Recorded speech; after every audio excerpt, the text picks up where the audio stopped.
TechBridge, an initiative to provide a foundational digital guide to technology for the visually challenged.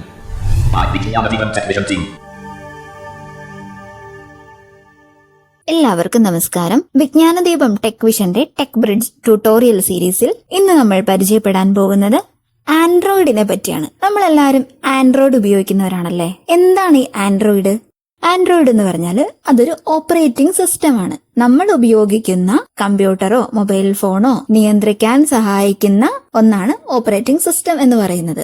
അതായത് നമ്മൾ ഉപയോഗിക്കുന്ന ഉപകരണത്തിനെ പൂർണ്ണമായും നിയന്ത്രിക്കുന്ന ഒന്ന്, അതാണ് ഒരു ഓപ്പറേറ്റിംഗ് സിസ്റ്റം എന്ന് പറയുന്നത്. ഉദാഹരണമായിട്ട് ഫോണിന്റെ ഒരു ആപ്ലിക്കേഷൻ തുറക്കണം. ആ ആപ്ലിക്കേഷനിൽ നമ്മൾ ടച്ച് ചെയ്യുമ്പോൾ അത് നമുക്ക് തുറക്കാനാണ് എന്ന് മനസ്സിലാക്കിയിട്ട് അതിന്റെ സെൻസർ വർക്ക് ചെയ്തിട്ട് അത് നമ്മളെ തുറക്കാനായിട്ട് സഹായിക്കുന്നത് ഈ ഒരു ഓപ്പറേറ്റിംഗ് സിസ്റ്റം ആണ്. ക്യാമറ തുറന്നു ഫോട്ടോ എടുക്കണം, നമുക്കൊരു മ്യൂസിക് കേൾക്കണം, ആ മ്യൂസിക്കിൽ ക്ലിക്ക് ചെയ്യുമ്പോൾ അത് പ്ലേ ചെയ്യാൻ സഹായിക്കുന്നത് ഈ ഒരു ഓപ്പറേറ്റിംഗ് സിസ്റ്റം ആണ്. അങ്ങനെ നമുക്ക് ആവശ്യമായ എല്ലാ ഫങ്ഷൻസിനും നമ്മളെ സഹായിക്കുന്നത്, നമ്മൾ ചെയ്യാൻ ആഗ്രഹിക്കുന്നത് ഇതാണ് എന്ന് ഫോണിന് മനസ്സിലാക്കാൻ സഹായിക്കുന്നത് ഓപ്പറേറ്റിംഗ് സിസ്റ്റം ആണ്. നമ്മൾ ഉപയോഗിക്കുന്ന കമ്പ്യൂട്ടറിനും ഐഫോണിനും എല്ലാം ഈ ഒരു ഓപ്പറേറ്റിംഗ് സിസ്റ്റം ഉണ്ട്. വിൻഡോസ്, ലിനക്സ്, iOS, ആൻഡ്രോയിഡ് ഇതൊക്കെ പ്രധാനപ്പെട്ട ഓപ്പറേറ്റിംഗ് സിസ്റ്റങ്ങളാണ്. 2003 കാലിഫോർണിയയിലെ ഒരു സ്റ്റാർട്ടപ്പ് നൂതനമായ ഒരു ക്യാമറ നിർമ്മിക്കണം എന്ന് ആഗ്രഹിക്കുകയും അതിനായി പ്രയത്നിക്കുകയും ചെയ്തു. അങ്ങനെയാണ് അവര് ആൻഡ്രോയിഡ് ഫോണിന്റെ ഒരു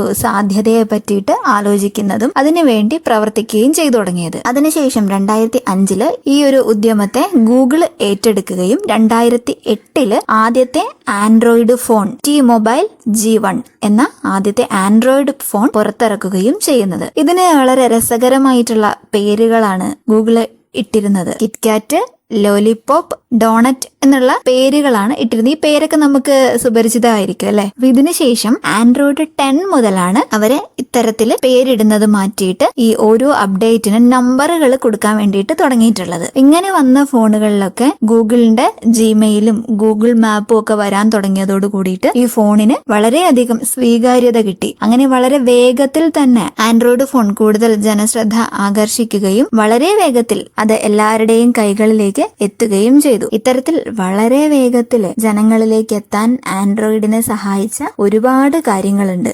അതിലേക്കാണ് ഇനി നമ്മൾ പോകുന്നത്. ഒന്നാമത്തത് ഫ്രീ ആൻഡ് ഓപ്പൺ സോഴ്സ് എന്നതാണ്. ആൻഡ്രോയിഡിന്റെ സോഴ്സ് കോഡ് പബ്ലിക് ആണ്. ആ സോഴ്സ് കോഡ് കിട്ടിക്കഴിഞ്ഞാൽ ഏതൊരാൾക്കും സ്വന്തമായിട്ട് ഒരു ആൻഡ്രോയിഡ് ഫോൺ നിർമ്മിക്കാൻ കഴിയും. നേരത്തെ പറഞ്ഞു ഗൂഗിൾ ആണ് ആദ്യത്തെ ആൻഡ്രോയിഡ് ഫോണ് പുറത്തിറക്കിയത്. ആ സോഴ്സ് കോഡ് പുറത്തു വരുന്നതോട് കൂടിയിട്ട് ഈ സ്മാർട്ട് ഫോൺ നിർമ്മിക്കാനായിട്ട് ഒരുപാട് കമ്പനികൾ, ഇപ്പം നമുക്കറിയാം സാംസങ്, ലെനോവ, വിവോ, അങ്ങനെ ഒരുപാട് ഫോണുകൾ ഇന്ന് നമുക്ക് അവൈലബിൾ ആണ്. അപ്പൊ ഇങ്ങനെ പല ഫോണുകൾ പല രീതിയിൽ നിർമ്മിക്കാൻ കഴിയുന്നത് ഇതൊരു ഫ്രീ ആൻഡ് ഓപ്പൺ സോഴ്സ് ആയതുകൊണ്ടാണ്. അപ്പൊ സ്വാഭാവികമായിട്ടും സംഭവിക്കുന്നത് എന്താണ്? അതാണ് അടുത്ത ഒരു സവിശേഷത. പല വിലകളിൽ ഈ ഫോണ് ലഭ്യമാണ്. സാംസങ്ങിന്റെ ഒരു ഫോണ് നമുക്ക് 15,000 രൂപയ്ക്ക് ലഭ്യമാണ്. അതേ ഫീച്ചറോട് കൂടിയ നമ്മൾ ആഗ്രഹിക്കുന്ന എല്ലാം ഉള്ള വിവോയുടെ മറ്റൊരു ഫോൺ നമുക്ക് 10,000 രൂപയ്ക്ക് ലഭ്യമാകും. നമ്മളുടെ ആവശ്യങ്ങൾ എന്താണോ, നമ്മൾക്ക് മുടക്കാൻ കഴിയുന്നത് എത്രയാണോ അതിനനുസരിച്ച് നമുക്ക് ഫോണുകൾ സെലക്ട് ചെയ്യാനുള്ള ഒരു സാധ്യത ഇന്ന് ലഭിക്കുന്നുണ്ട് എന്നുള്ളതാണ്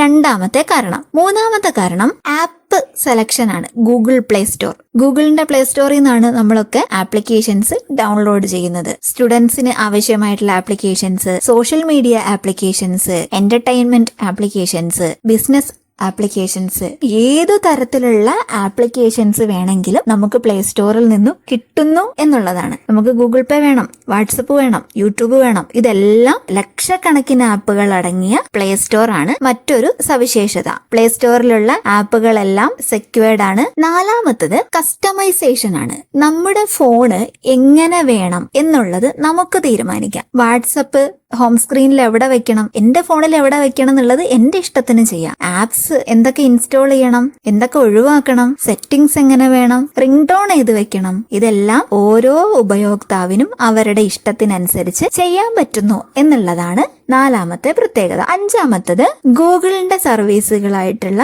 Gmail, Google Maps, Google Movies, photos ഒക്കെ പോലെയുള്ള ആപ്ലിക്കേഷൻസ് ഒക്കെ നമുക്ക് ഫോണിൽ ഇൻബിൽഡ് ആയിട്ട് തന്നെ കിട്ടുന്നുണ്ട്. അതൊരു വലിയ സവിശേഷതയാണ്. മറ്റൊന്ന് വിജിറ്റ്സ്. നമ്മളുടെ ഫോണിലുള്ള കാര്യങ്ങളെ വേഗത്തിൽ നമുക്ക് ആക്സസ് ചെയ്യുന്നതിന് വേണ്ടിയിട്ട് ഹോം സ്ക്രീനിൽ ചെറിയ ചെറിയ ഐക്കണുകളായിട്ട് ചെയ്യുന്നതിനെയാണ് വിജിറ്റ്സ് എന്ന് പറയുന്നത്. Music player, clock, weather updates, ഇതൊക്കെയാണ് വിജിറ്റ്സിൽ പ്രധാനമായിട്ടും വരുന്നത്. ആ ഒരു ഐക്കണിൽ ക്ലിക്ക് ചെയ്ത് കഴിഞ്ഞാൽ നമുക്ക് എളുപ്പത്തിൽ അതിലേക്ക് എത്താൻ വേണ്ടിയിട്ട് സാധിക്കും എന്നുള്ളതാണ്. അടുത്തത് മൾട്ടി ടാസ്കിംഗ് ആണ്. ഒരേ സമയം ഒന്നിലധികം കാര്യങ്ങൾ ചെയ്യാൻ പറ്റുന്നു. വളരെ വേഗത്തിൽ നമുക്ക് ആപ്ലിക്കേഷൻസ് സ്വിച്ച് ചെയ്യാൻ കഴിയും എന്നുള്ളതാണ്. അതായത് നമ്മൾ ഫേസ്ബുക്കിൽ ഒരു വീഡിയോ കണ്ടുകൊണ്ടിരിക്കുകയാണ്. അപ്പം നമുക്ക് വാട്സപ്പിൽ ഒരു നോട്ടിഫിക്കേഷൻ ടൂണ് കേട്ടു. അതാരാണ് അയച്ചത്, എന്ത് മെസ്സേജ് ആണ് എന്ന് നോക്കണം. അപ്പൊ നമുക്ക് റീസെന്റ് ആപ്സിൽ ക്ലിക്ക് ചെയ്തിട്ട് വളരെ വേഗത്തിൽ തന്നെ ആ സ്ക്രീന് മാറ്റിയിട്ട് വാട്സപ്പിലേക്ക് പോയി നോക്കാനും തിരിച്ച് അതിലും വേഗത്തിൽ ഫേസ്ബുക്കിലേക്ക് വരാനും കഴിയുന്നു. അടുത്തതായിട്ട് പറയുന്നത് റെഗുലർ ആയിട്ടുള്ള